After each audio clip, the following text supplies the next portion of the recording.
And today's talk is not about religion or doctrine at all. It's about very practical, very real problems that a lot of people, almost most people, don't see coming until they hits them like a ton of bricks. And this is about end of life planning and also uh, disaster type planning. Like if you have some kind of a medical emergency that causes you to be incapacitated, in a coma, or die at a young age, or if you're dying at an old age, there are a series of things that most people don't learn about or even know about until they're thrust in the middle of it. And I've got experience through ministry and through life with a lot of end of life people who are dealing with recent loved ones who have been lost, and also family members who have been on the slow road to passing away over years. And I want to take the time to share this information as a public benefit, to share with the brethren, to understand what's lurking around the corner for you or your loved ones, and how to best navigate this mess. Now, this message has been in my head for 15 years ish. And because it just laid my father to rest last Friday, it's fresh in my brain, and I no longer have a dog in the hunt. So I'm going to share these recommendations. Take it for what it's worth. And if you think I'm talking about you, I don't know you. I probably do know most of you, but if it sounds like I'm talking about you particularly and your problems in this message, it's not intended. But this is one of tough medicine that people need to hear before these problems hit you. And I'm going to tell you the first problem. I'm going to lead off with the most egregious.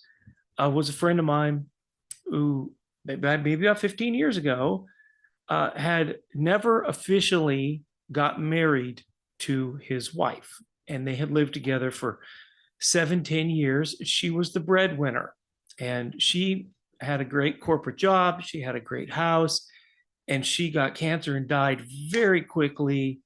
And they never really got married. And he became homeless. Because if you're never really married, and I mean by really married, I mean going to a justice of a peace and having a piece of paper signed. Our ministry is a real 501c3. I'm a real pastor. I can officiate weddings. If you've never had your wedding officiated, you want to go get a license and have me help you out with that, more than happy to.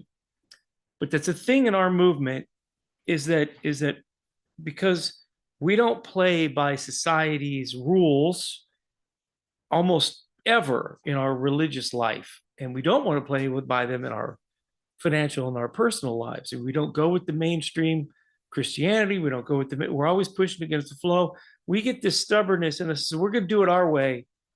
We're going to do it our way. And you know what? Our way works until it doesn't. There is no sin and nothing wrong whatsoever with getting a marriage license and having a civil service performed to just protect yourself. And if you really, really, really don't want to do that, then you need to have a lot of documentation set up to identify who your heir or heirs are, who is entitled to your stuff if you die. And you have to fill out a bunch of paperwork as to who can make decisions for you medically or financially when you're alive but incapacitated. Okay. Getting married solves almost all of those problems. Okay. But then when one of the spouses dies, there's still a ton of work to get everything transferred to the surviving spouse. And then that surviving spouse is usually pretty old. Then you got to go through all this stuff again. And if you don't do it, the law will determine who your next of kin is. And if your next of kin is a child that you haven't had a relationship with for 20 or 30 years, and there's no paperwork indicating that, that next child is your next of kin, and you're gone, and there's nothing you could do about it.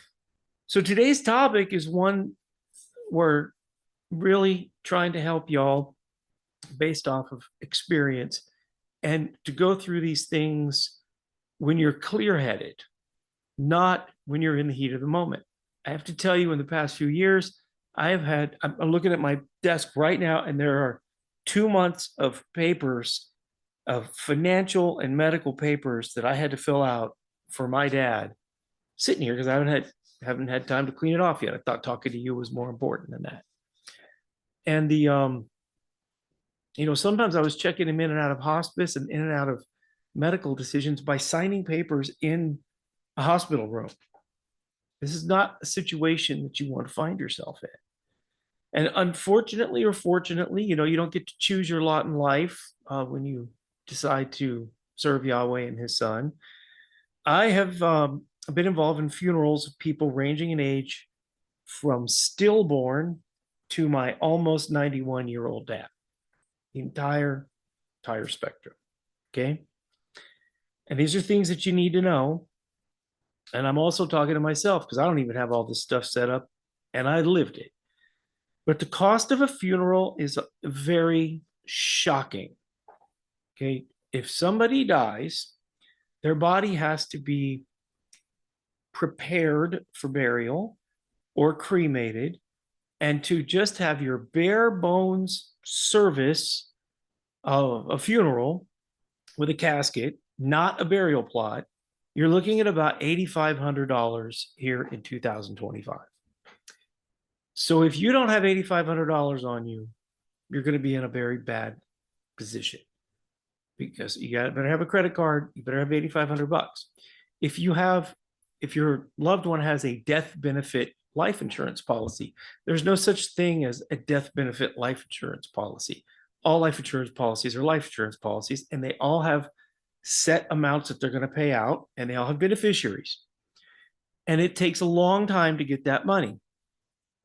So if your loved one has a $10,000 life insurance policy, you still have to front the money to have the service, and that's going to pay out in a couple of months.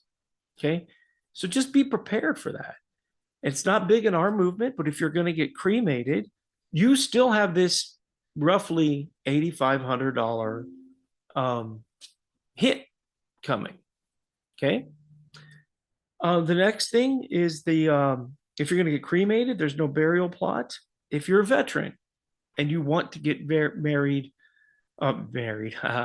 if you want to get buried at a veteran cemetery, that's free. It's a lot easier to accomplish that.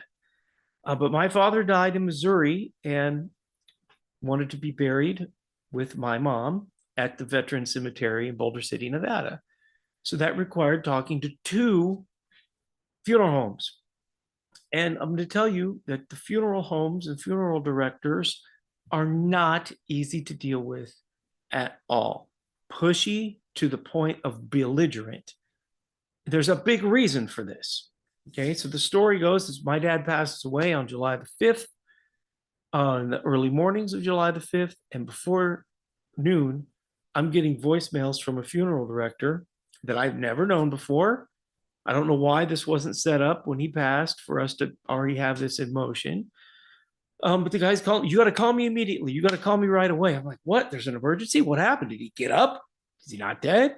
I called the guy. No, he just wanted to hear that somebody was going to be responsible for that and to have me take care of the details. This is within hours of my father passing away. Now, my father was 90, and he grew old, and his wife, my mom, passed away 3 years prior. So there really wasn't a shock to it. But I imagine if you're somebody in your 60s and you think you got another 20 years with your spouse and they die, and this guy's calling you hours after your loved one dies, demanding you make decisions, it's just not a good way to be. And because he died here in Missouri and wanted to get transported to Las Vegas, it took 2 funeral directors. And the second the other funeral director heard that my dad was coming his way, This guy even called me and said that if I didn't pay him right away, that he would refuse the shipment of my father's body. Okay. So the reason for this is because the funeral, because of the broken family, and in this country, or my own family, I'm sure your family, we've got siblings we've not seen for 20, 30 years. We've got people scattered all over the country. And when they pass away and people find out how much it's going to cost to bury them, and they're not really family, they walk away. And the funeral home gets stuck with the cost of burying people that they don't have any idea who they are. So the nexus of this, the genesis of this behavior is that the funeral home that I dealt with in Missouri, rural Missouri, Nowhereville, Missouri, had 8 bodies in their care that they didn't know what to do with. So they panic when they get a body that they don't know what's coming. So the way to assuage this problem is, while you are alive, go set up a funeral home, tell them what you want, pay for it, prepay. If you can't prepay, most of us can't, at least make the relationship, tell them what you want, tell them who the next of kin is. I'll set up the life insurance to where it's going to pay outright, pave the way. Because if you just up and kick the bucket, your family's going to have to figure these things out. The next topic is it's called a directive. A directive is a document that you fill out to direct how much medical care do you want, and what lengths do you want the medical personnel to go through to keep you alive. Now, if you're in your 30s, you're going to want everything, right? If you're in your 30s and you get cancer, or you get paralyzed, or you something like that, you're in a coma, you're going to want them to do everything they can to bring you back, because you got another 60 years in front of you, right? But if you're 90, at some point you want to let nature take its course. So have a directive, and these are forms that you can get from your states, or just a letter that you write, that you get notarized, to say where on the spectrum do you want the medical professionals to try. And there comes a point where trying will actually hurt you. If you're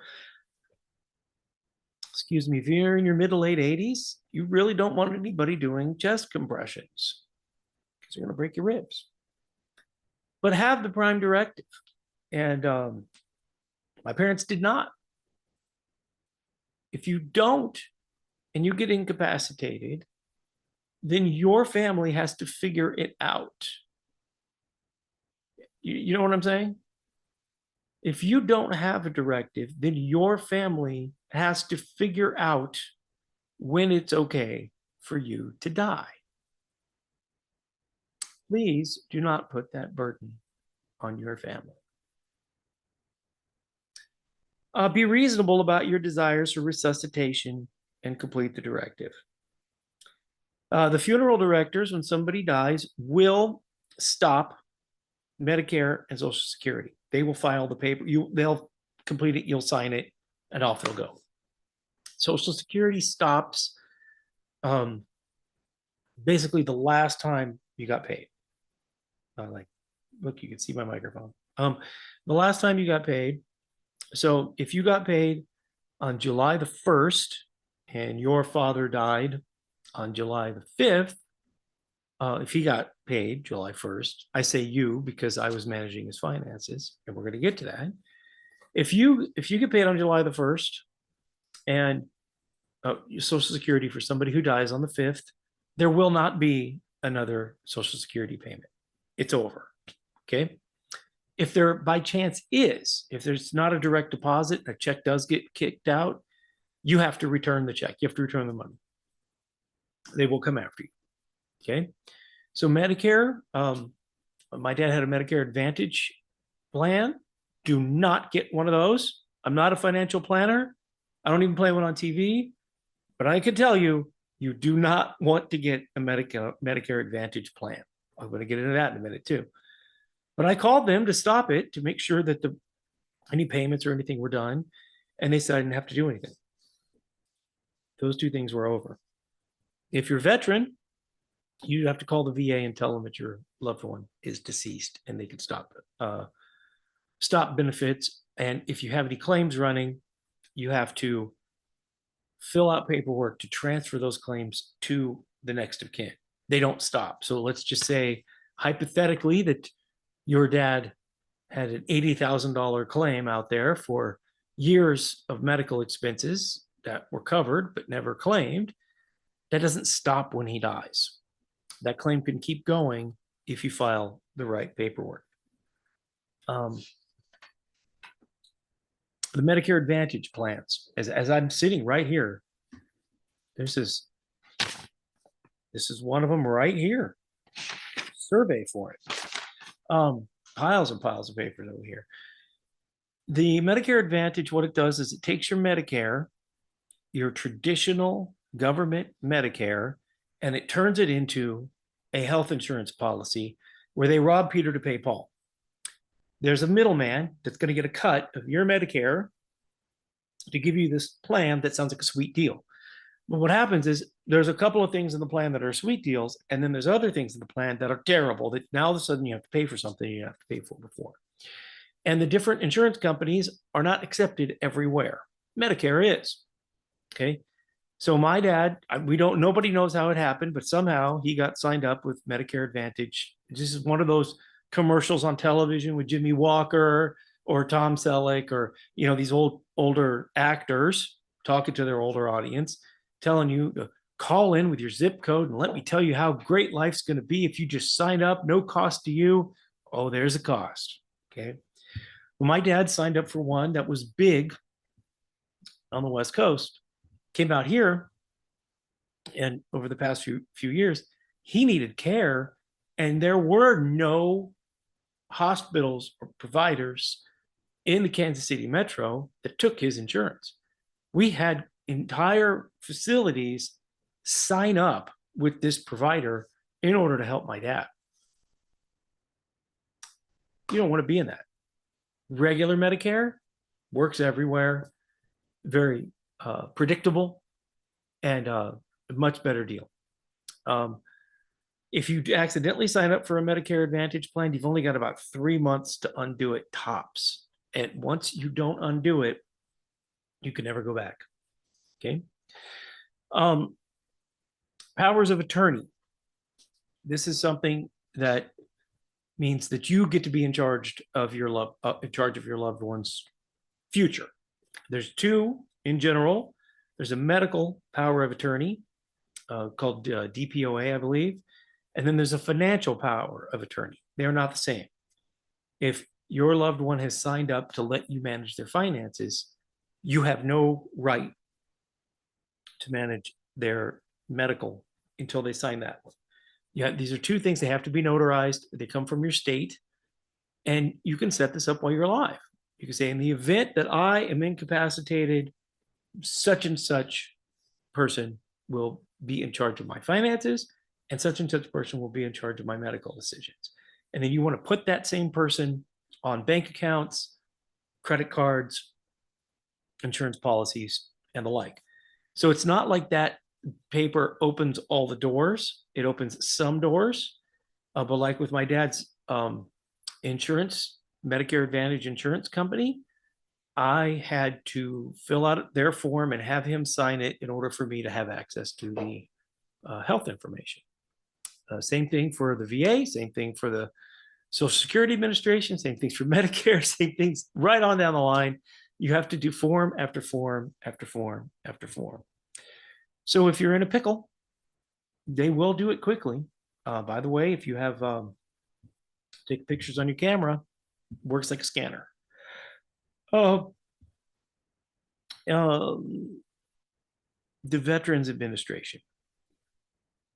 If you have an honorable discharge from any of the United States military branches, Coast Guard, even Air Force, Marines, Navy, Army, go register with the VA. The VA has benefits for people who have served that you can't imagine. You can't. This is you can't imagine how much better it is. Most of us veterans don't want to sign up for that. We don't want to be a burden. We don't think the country owes us. We don't want them meddling in our affairs. Get over it. At some point in your life, you signed your life, your body, and your mind over to this country. And here in 2025, the country feels a debt of gratitude, a literal debt to you. And my dad served 2 years in the Navy in Korea. And that translated once we got him going with the VA, he never had to pay for health care again. Well, he had exhausted all of his finances were gone and only had Social Security coming in. And because he was financially destitute, the VA covered everything. He had a 10-day stay in a hospital in Kansas City that cost him nothing because the VA medical system covered that. So it doesn't matter how old you are. If you have a DD-214, which is our discharge papers, and it says honorably discharged, go to va.gov and just register. You don't have to use it. But if you set it up, and God forbid you have cancer next week, you're going to the VA and they're going to take care of you for a lot less money than if not. And if you're a combat veteran, if you're a wartime veteran, they've got these different tiers that most of us don't even realize. I did sign myself up, and I'm some kind of special veteran. And then I find out that ailments that I incurred back then can still be claimed. So there's an entire world out there for you in the Veterans Administration. And it's wonderful. When my father transitioned from assisted living, which these are the assisted living is what you see on television all the time, where the people still have cars, they still come and go, they're playing golf. When he transitioned to where that was not enough for him and he had to go to skilled nursing facility costs about $10,000 a month right now on the civilian market, and he was able to go to the Missouri Veterans Home for $2,400 a month. That was his primary doctor, surrounded by nurses, all his meals, all his medicine, absolutely everything under one roof, and it's night and day. So if you are a veteran, sign up for the VA. If you want to contact me as to how, I'll be glad to help you. There are people called Veterans Service Officers that will help you along as well. But understand, the country wants to bless you if you're a veteran. Take the blessing, okay?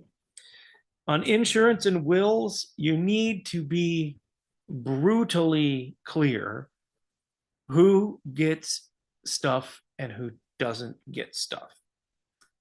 When few people die, families change. True colors are shown. Some people get new colors. So if you have part of your family that you don't want to be, that aren't entitled to anything, that you haven't seen for 30 years, but they're your children or they're your blood relatives, you need to explicitly exclude these people in your documents. You need to complete the primary, secondary, and tertiary beneficiaries of all your insurance policies, not just checking a box, surviving heirs. Nobody can read your mind. So if you do surviving heirs, as my friend did when he was married to a gal for years, when she passed away, he was on nothing. His name was on nothing. He got nothing. The rest of the family divided up the spoils. Okay. When you get on this, when you get later in life and you're starting to lose it, make a checking account with the person that's going to take care of your finances. Have a joint checking account, have your Social Security go in there, any VA benefits go in there, have a joint checking account. So that really helps a lot because that allows the person who's taking care of you to actually do things and not have to get your signature on stuff all the time. Um, your stuff. Okay. I live in the country in a city where the sign has said population 405 for 20 years. It's probably not an accurate sign, but there are 2 new storage units here. There's no people and there's storage units because Americans accumulate a lot of stuff. Don't make your kids throw away your stuff. Okay. I have stuff in my garage that my sisters wanted, but only I had the big enough vehicle to haul the stuff away. My sisters don't live anywhere near here. Someday they'll get it. When my wife's grandmother passed away, my wife's sister wanted the piano, which we hauled here to Missouri and owned for 25 years until we disposed of it. Piano's a pretty nice keepsake. Be realistic about what you can have and what you can't have. I'm not saying to not have stuff in your later years, but understand you accumulated these memorabilia and these items because you wanted them. They give you pleasure.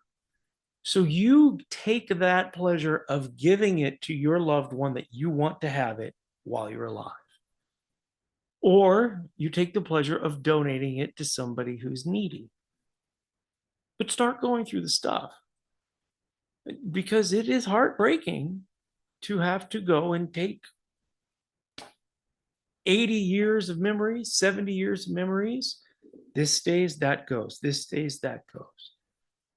Now we did it, and we did it with the family. We digitized a bunch of pictures so that way everybody could have them. But it's quite a chore. And I've seen some people help some people move later on in life, move a couple of times, and you find you're moving the same exact box 2 years after you moved it last time, and it was never opened. So take the time to donate your stuff, sell your stuff, liquidate it, enjoy the money. But understand that you probably have a lot of stuff. Now, there are some things, some heirlooms that your family is going to fight about. When there's some stuff that my siblings wanted that nobody had any idea they wanted it. The silver, the china, certain plates, certain pictures, certain things. Sort that out while you're alive. Because again, I mean, some of the stuff we could have inadvertently thrown away if somebody hadn't spoken up. Next thing, this one is really unexpected. If your parents are part of large churches, and you're not, okay? So those of us in the Torah movement, Churches of God, whatever you want to call us, we know who's on the prayer list from sea to sea and coast to coast, even from some people in foreign countries. We have prayer lists going on. We have updates going on. We are dialed in. We will go pick somebody up 30 minutes away to take them to church on the Sabbath. We are a connected network of a family. That doesn't exist in big churches. If yours does, let me know. By big, I mean thousands, 1,000-member churches, right? 3,000, 4,000 member churches. I had to write the bishop of the Kansas City St. Joseph Diocese a scathing letter to get one-on-one time between my father and a priest. My parents, Roman Catholic. My parents were devout Roman Catholic, raised all their children as Roman Catholics, raised their two grandchildren as Roman Catholics. My dad was a third degree Knights of Columbus. And when I called the church to tell him he passed, they had no idea who he was. I said, "What do you mean you don't know?" "Well, there's 7,000 people here." "Okay, well, now you know. Would you please put his obituary in the bulletin?" "Oh, we don't do that." "What do you mean you don't do that?" "No, they're cold as ice. It's a complete business transaction." It is not. Church today is, for many people, it is a club with the attitude of what you can do for the body, not what the body can do for you. Be prepared and do not be timid to tell the minister what to do and when to do it, because you're probably going to have to pay him to do the service. I don't believe in last rites. I don't believe in any, pretty much any of the end of life Catholic stuff, but I know it, and I had to fight to get my dad that stuff. We had to fight to get my mom that stuff. Then we had the funeral, and it was a financial transaction. We did have a funeral there, and there were no members of the congregation that came to see my parents off because we had no way of contacting them. It was all supposed to be done through word of mouth.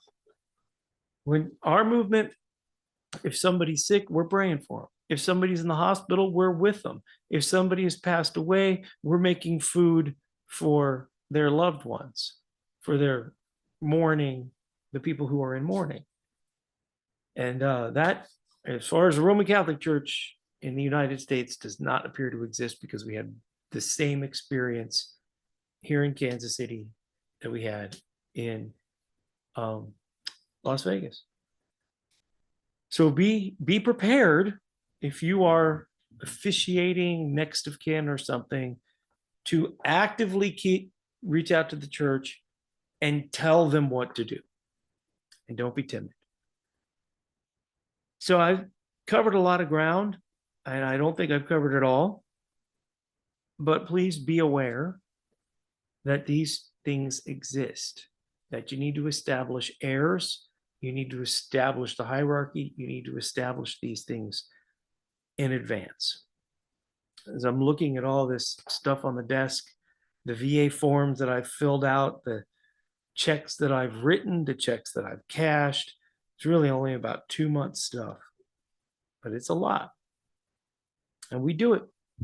It's our duty as children to wrap things up for our parents and to honor them. But at the same time, be aware and try not to put this burden too much on your family if you can help it.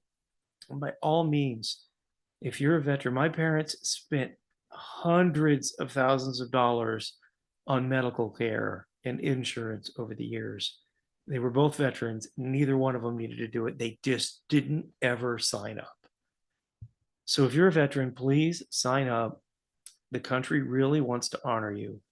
If you're not a veteran, or if you are, get all your affairs in order.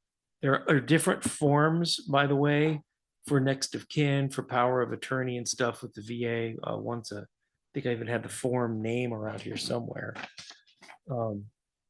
Yeah, VA form 100137 is for medical decisions. But don't be surprised if you're signing the same forms over and over and over. But at any rate, this is Tough Medicine and some practical recommendations about the end of life planning. And give this some thought, because our Christian America is getting old. And those of us who keep the Torah are getting older. And we need to be prepared for these end of life things. And you have a blessed day. See you on Shabbat, and where we're going to be a lot happier, talk about happier stuff. Shalom.